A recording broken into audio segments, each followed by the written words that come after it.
నమస్తే, welcome to ధర్మయుద్ధం. నేను మీ journalist Siddhu. So రీసెంట్గా అంటే కొన్ని డేస్ నుంచి మన వరల్డ్ వైడ్గా ఏదైతే పాలస్తీనా అండ్ ఇజ్రాయెల్ వార్కి సంబంధించి ఏదైతే ఆల్ ఐస్ ఆన్ రఫా అని ఏదైతే క్యాంపెయిన్ రన్ అవుతుందో దాని గురించి మనం కంటిన్యూస్గా ఒక 2-3 వీడియోస్ చేయడం జరిగింది. ఆ 2-3 వీడియోస్కే ఎట్లా రియాక్షన్స్ వస్తున్నాయి అంటే నా సొంత ఫ్రెండ్సే అంటే చాలామంది ఎందుకు ఇంత ముస్లిమ్స్ అంటే నీకు హేట్రేడ్, ఎందుకు ప్రతిదాన్ని హిందూ ముస్లిం లాగా చూస్తావు అంటే పాలస్తీనా అండ్ ఇజ్రాయెల్కి మధ్యన ఏదైతే గొడవ ఉందో ఆ గొడవ అన్నది దాని వెనకాల చాలా చరిత్ర ఉంది. ఆ చరిత్ర చాలామందికి తెలియదు కాబట్టి మీరు ఇలా మాట్లాడుతున్నారు. సో ఆ చరిత్రను మీరు ఫస్ట్ తెలుసుకోండి అని ఇవన్నీ మాట్లాడుతున్నారు అనమాట. సో 2-3 ఫ్రెండ్స్ అయితే నాకు ఇట్లా మెసేజ్లు చేసిండ్రు అండ్ వాళ్ళకి నేను గట్టిగానే రిప్లై ఇచ్చిన. గట్టిగా అంటే వాళ్ళతో నేను గొడవ దిగలే. ఏదైతే నేను వీడియోస్ అనుకున్నానో ఆ వీడియోస్ ఎందుకు చేస్తున్నానో అన్నది నేను క్లియర్ కట్గా చెప్పేసిన. వాళ్ళు కూడా ఓకే అన్నారు. వాళ్ళు కూడా సరే మీ దాంట్లో కరెక్ట్గానే అంటే పాయింట్ బాగానే మాట్లాడుతున్నారు అనేసి వాళ్ళు కూడా ఒక నిర్ణయానికి వచ్చేసినారు అనమాట. అండ్ వాళ్ళు కూడా మనతో పాటు మన దేశానికి నిలబడే ముస్లింలం మేము అనేసి అంటే నాకు కూడా కావాల్సింది ఇలాంటి ముస్లిమ్సే అన్నమాట. అష్ఫాకుల్లా ఖాన్ ఎవరైతే భగత్ సింగ్తో పాటు ఫ్రీడమ్ ఫైట్లో నిలబడిండో అలాంటి ముస్లిమ్స్ కావాలి మనకు. అబ్దుల్ కలాం ఆజాద్ లాంటి ముస్లిమ్స్ కావాలి మనకు.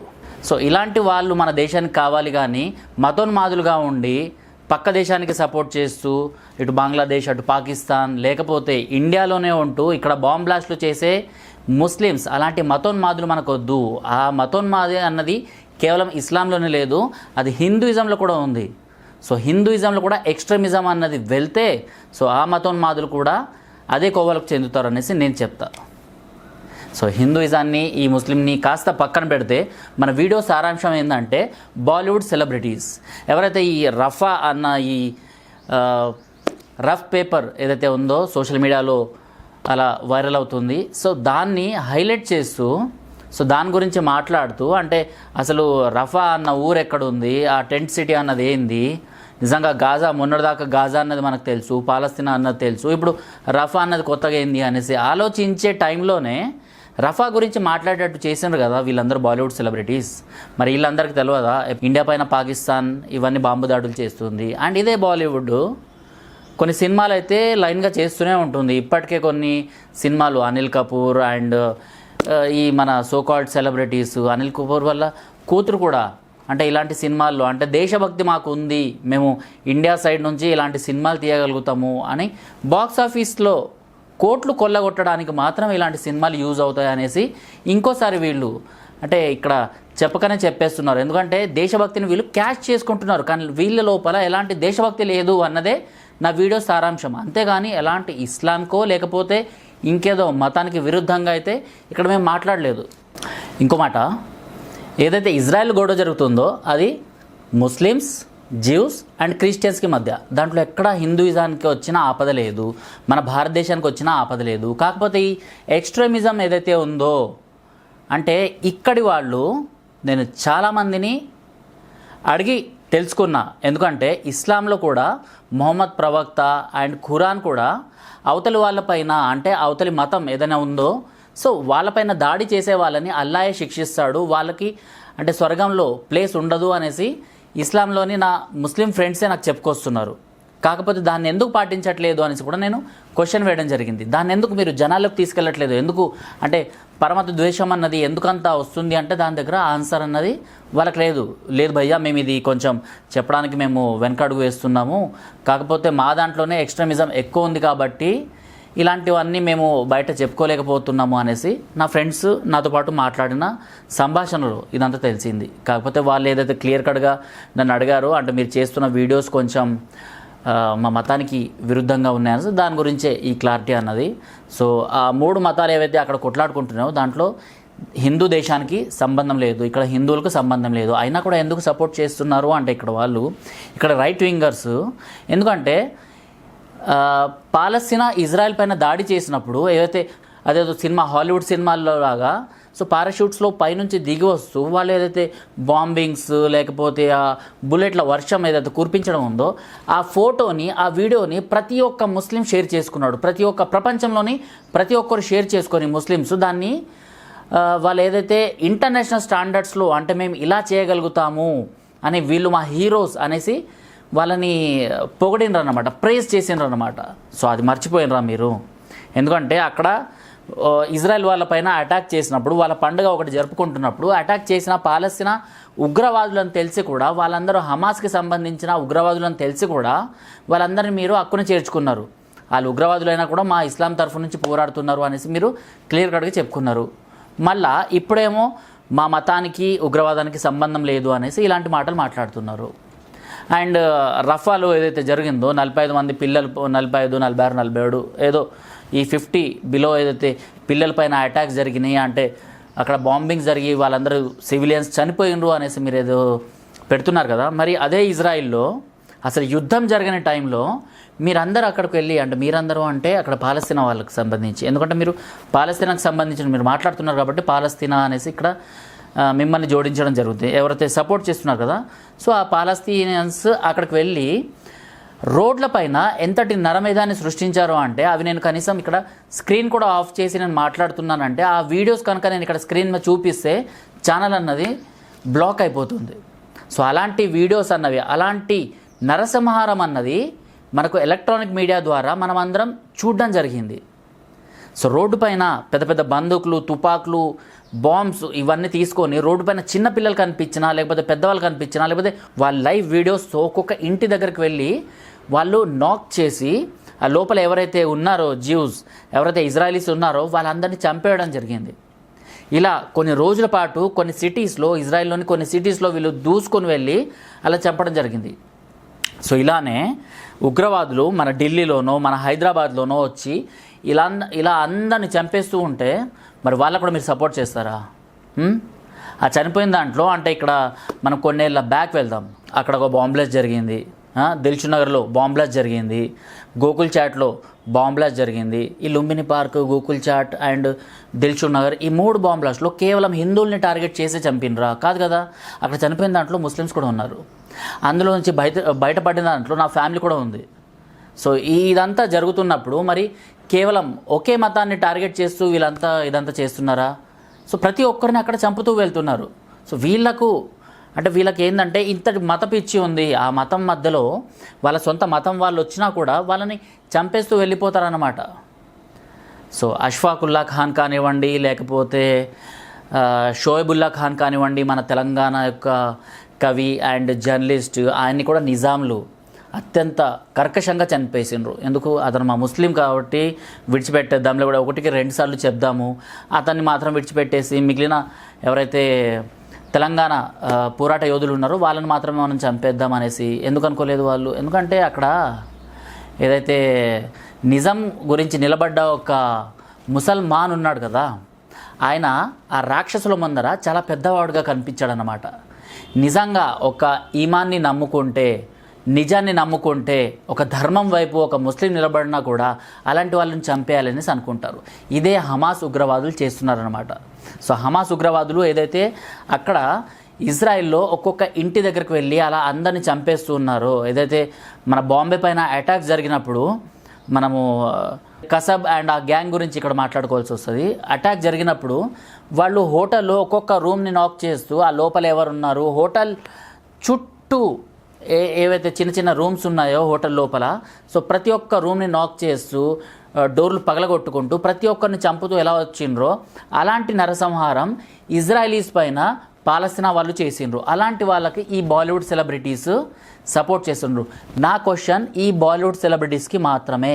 ఈ బాలీవుడ్ సెలబ్రిటీస్ మారనంత వరకు భారతదేశంలో బాలీవుడ్ సినిమాల్ని బాయ్కాట్ చేయాల్సిన అవసరం వస్తుంది. బాలీవుడ్ని ఇప్పటికే బాయ్కాట్ చేశారు, అయినా కూడా వీళ్ళకి సిగ్గు రాలేదు. అలాంటి వాళ్ళకు విరుద్ధంగానే నా యొక్క వీడియోస్, కానీ ఎలాంటి మతానికి విరుద్ధంగా నా వీడియోస్ కాదు. నేను నా ధర్మాన్ని ఎంతగా గౌరవిస్తానో అవతలి మతాన్ని, అంటే ఇస్లాం కానివ్వండి లేకపోతే క్రిస్టియానిటీ కానివ్వండి, ఆ మతాలకు కూడా అంతే ఇంపార్టెన్స్ ఇస్తాను, అంతే గౌరవం ఇస్తాను. నాకు నా తల్లి ఎంత గొప్పదో నీ తల్లిని కూడా రెస్పెక్ట్ చేయడం నా బాధ్యత. అది నా తల్లి నేర్పిన సంస్కారం నా దగ్గర ఉంది. కాకపోతే నా తల్లి జోలికి వస్తే మాత్రం నేను విడిచిపెట్టను. ఇప్పుడైతే ఈ ఇజ్రాయెల్కి సంబంధించిన దాంట్లో మా వైపు ఏం రాలేదు, అయినా కూడా మేము రైట్ వింగర్స్ ఏదైతే ఒక పాయింట్ పైన నిలబడుతున్నామో ఆ పాయింట్ వచ్చేసి బాలీవుడ్కి అగెన్స్ట్గా. బాలీవుడ్ వాళ్ళకి ఇక్కడ జరిగిన ఏ సంఘటన పైన కూడా ఇలాంటి ప్లకార్డ్స్ పట్టుకొని ఇలాంటి పోస్టర్స్ని సోషల్ మీడియాలో వైరల్ చేస్తూ ఎప్పుడన్నా మనం చూసినామా? లేదు, ఎప్పుడు చూడలేదు.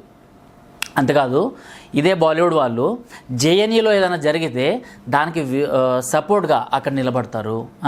కానీ అదే టైంలో బాల్కోట్లో ఏదైతే ఆర్మీ వాళ్ళు చనిపోయినరో ఆ ఆర్మీ వాళ్ళ గురించి నిలబడినరా?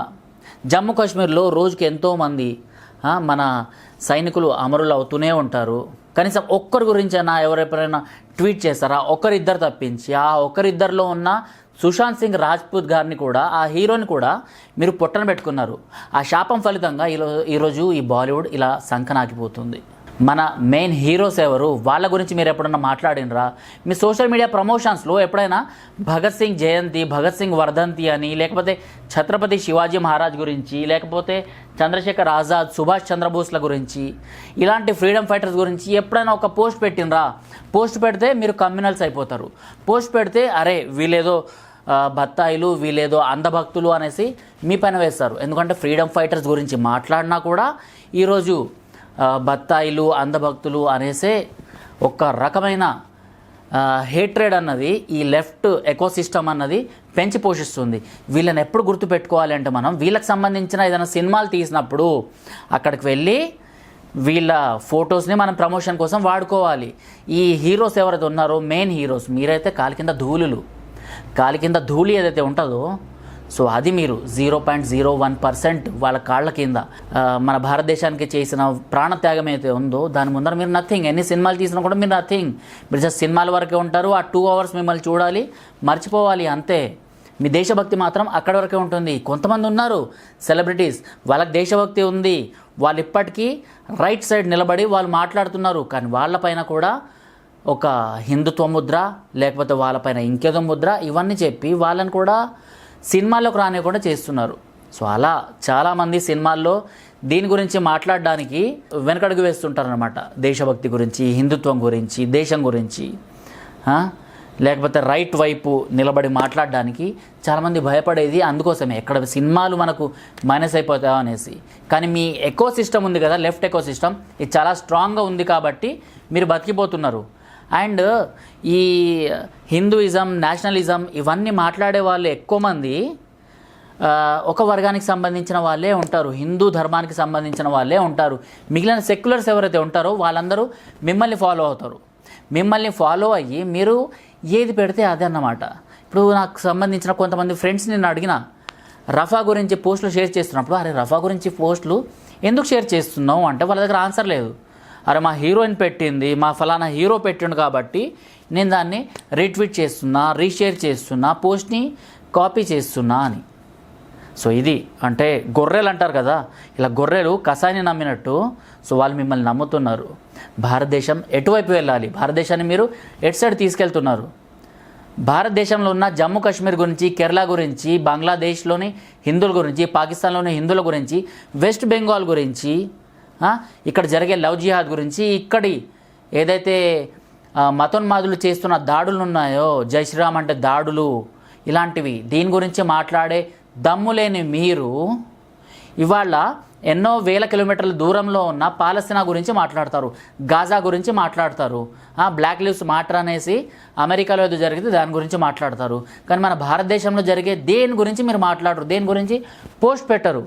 సో మీరు పోస్ట్ పెట్టనంత వరకు, మీరు ఎప్పుడైతే ఎన్ని రోజులైతే మీరు ఇలాంటివి ప్రోపగాండాస్ని, ఇలాంటి ఫేక్ ప్రోపగాండాస్ని మీరు సృష్టిస్తూనే ఉంటారో అప్పటిదాకా మేము మిమ్మల్ని క్వశ్చన్ చేస్తూనే ఉంటాము. కొంతమంది సెలబ్రిటీస్ క్వశ్చన్ చేసిన తర్వాత అరే రైటే కదా, నిజంగా మన దేశం గురించి మనం మాట్లాడలేదు, మరి పక్క దేశం గురించి మాట్లాడాల్సి వస్తుంది, కనీసం సిగ్గు అనిపిస్తలేదా అనేసి వాళ్ళకి అనిపించి వాళ్ళు కొన్ని పోస్టులు డిలీట్ చేసుకున్నారు. మిగిలిన వాళ్ళు మాత్రం సెక్యులరిజం అన్నది నెత్తికెక్కినట్టు, అంటే ఇక్కడ ఈ ఇస్లాం గురించి మాట్లాడితేనే సెక్యులరిజము, ఇస్లాం గురించి మాట్లాడితేనే మానవత్వము, హిందువుల గురించి మాట్లాడాల్సిన అవసరం లేదు. అక్కడ ఎన్ని జీనోసైడ్స్ అయినా మాకు పర్వాలేదు. ఇదే బాలీవుడ్లో పాకిస్తాన్కి సంబంధించిన కొన్ని మూవీస్ ఉంటాయన్నమాట. సో ఇండియా పాకిస్తాన్ ఫ్రెండ్షిప్ గురించి, నిజంగా అక్కడ ఏం జరుగుతుంది, పాకిస్తాన్లో ఏం జరుగుతుంది, పాకిస్తాన్లో హిందువుల ఊచకోతలు, హిందువుల టెంపుల్స్ పైన, శ్రీరాముని టెంపుల్ గురించి ఈ మధ్య నేను ఒక పోస్ట్ చూసిన, అది చికెన్ సెంటర్గా మారిపోయిందన్నమాట. మన హిరణ్యకశిపుడు ఎక్కడైతే ధ్రువంతో గొడవ పడతాడో, ఎక్కడైతే నరసింహస్వామి ప్రత్యక్షం అవుతారో ఆ ముల్తాన్లో మన టెంపుల్ని చెత్త కుప్పలాగా మార్చేసిండ్రు. ప్రపంచ యాత్రికుడు, ఒక వ్లాగర్, ఆయన పేరు నాకు గుర్తొస్తలేదు. ఆయన ఇక్కడ నుంచి అక్కడికి వెళ్ళి ఆయన మొక్కుకున్నాడు, నిజంగా మనం ఇలాంటి గలీజ్ యుగంలో ఉన్నాము అనేసి. నాకు ఆ మాటలు కూడా రావట్లేదు అన్నమాట.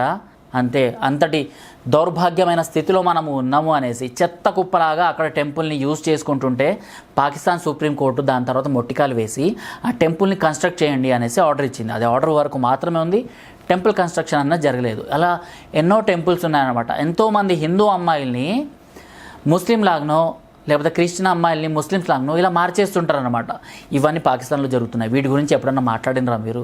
లేదు, పాకిస్తాన్ నుంచి ఒక అమ్మాయి వస్తే ఆ అమ్మాయిని సేఫ్ సైడ్గా అక్కడ పంపించాలి.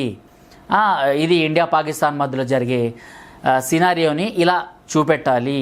కానీ ఒక అమ్మాయి పాకిస్తాన్ నుంచి ఇండియాకి లేకపోతే ఇండియా నుంచి పాకిస్తాన్కి ఇలా ఎక్స్చేంజ్ ఆఫర్ లాగా ఇలా మీరు చూపిస్తారు, కానీ నిజంగా అక్కడ జరుగుతున్న అన్యాయాలపైన చూపిస్తారా?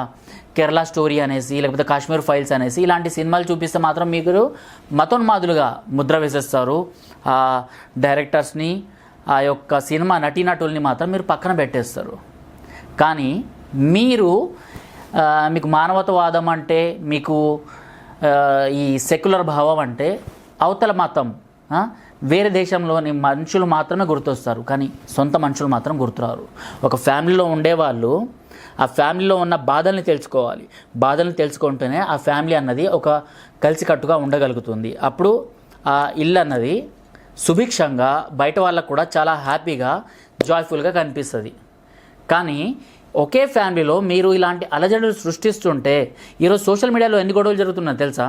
మీరు పెట్టే పోస్టులు ఏవైతే ఉన్నాయో ఆ పోస్టుల వల్ల మా హీరోనే కరెక్ట్ నిజంగా గాజా గురించి తెలియని వాళ్ళు కూడా అరే అక్కడ జరుగుతుంది, రాక్షసుల్లాంటి కొంతమంది టెర్రరిస్టులు అటాక్స్ చేస్తున్నారని తెలుసుకోలేకపోతున్నారు. మీరు నిజాన్ని తెలియజెప్పాలి, కానీ మీరు ఏం చేస్తున్నారు? ఫాల్స్ ప్రోపగండాని సృష్టిస్తున్నారు అన్నమాట. సో నా వీడియోస్ ఏవైతే ఉన్నాయో ఈ 2-3 డేస్ నుంచి చేసిన వీడియోస్ ఇవేవి కూడా ఇస్లాంకి అగేన్స్ట్గా నేను చేయలేదు అండ్ చేయను కూడా. ఎందుకంటే ఒక మతానికి వ్యతిరేకంగా మాట్లాడాలి అనేసి నాకు నా ధర్మం నేర్పలేదు, నా ఇంట్లో నుంచి నాకు ఎవరు నేర్పలేదు.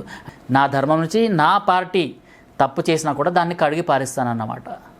సో ఇంకా నా ధర్మంలోనే ఇలాంటి వాళ్ళని నేను కడిగి పారేస్తున్నప్పుడు అవతల నుంచి వచ్చిన అవతలి దేశాల గురించి మాట్లాడే మీరు మాకు తుచ్చులు, ఇంకా మేము తీసి పాడేస్తామన్నమాట. ఈ ఉద్యమం అన్నది కంపల్సరిగా ఉండి ఉంటుంది. ఈ బాయ్కాట్ బాలీవుడ్ అన్నది ఏదైతే ఉందో అది ఇంకా గట్టిగా రావాలి. ఈ సెలబ్రిటీస్ ఎవరైతే ఉన్నారో వీళ్ళపైన వీళ్ళ సినిమాలు ఆడని రోజులు రావాలి. వీళ్ళకి నిజంగా బతుకు తెరువు కోసము నిజం ఒప్పుకొని నిజం సైడ్ సినిమాలు తీసేలాగా వీళ్ళ ప్రతి సినిమాలు ఉండాలి. కానీ ఫాల్స్ ప్రోపగండా, నార్మల్ సినిమాలు తీసినా ఓకే పర్లేదు ఎంటర్టైన్మెంట్ కోసం, కానీ ఫాల్స్ ప్రోపగండాని ఇలాంటి వాటిని ఈరోజు ఏదైతే గాజా అండ్ ఈ రఫా అనేసి పోస్టర్లు మాత్రమే మనం చూస్తున్నాం, కానీ ఫ్యూచర్లో ఎట్లా వస్తుంది అంటే ఈ గాజాలోని ఎవరైతే అటాక్ చేసిన టెర్రరిస్టులు ఉన్నారో వీళ్ళని హీరోస్ లాగా చూపిస్తూ వీళ్ళు సినిమా తీసినా మనం ఆశ్చర్యపడిపోవాల్సిన అవసరం లేదు. ఎందుకంటే ఈరోజు గవర్నమెంట్ బీజేపీ ఉంది కాబట్టి ఇదే బాలీవుడ్లోనే ఈ సెలబ్రిటీసే ఎవరైతే పోస్టులు షేర్ చేసినారు కదా ఈ సెలబ్రిటీసే ఇండియాకి సపోర్ట్గా కొన్ని సినిమాలు తీస్తున్నారు. అంటే మేమే దేశభక్తులం అన్నట్టు.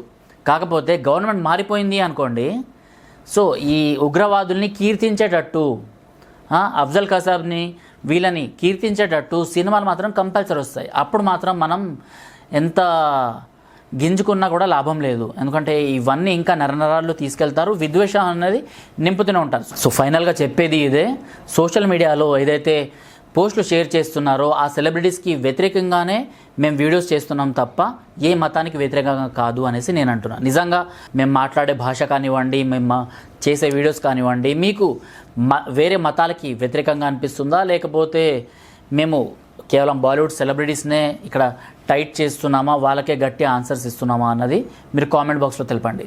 టిల్ దెన్ జై హింద్, జై భారత్.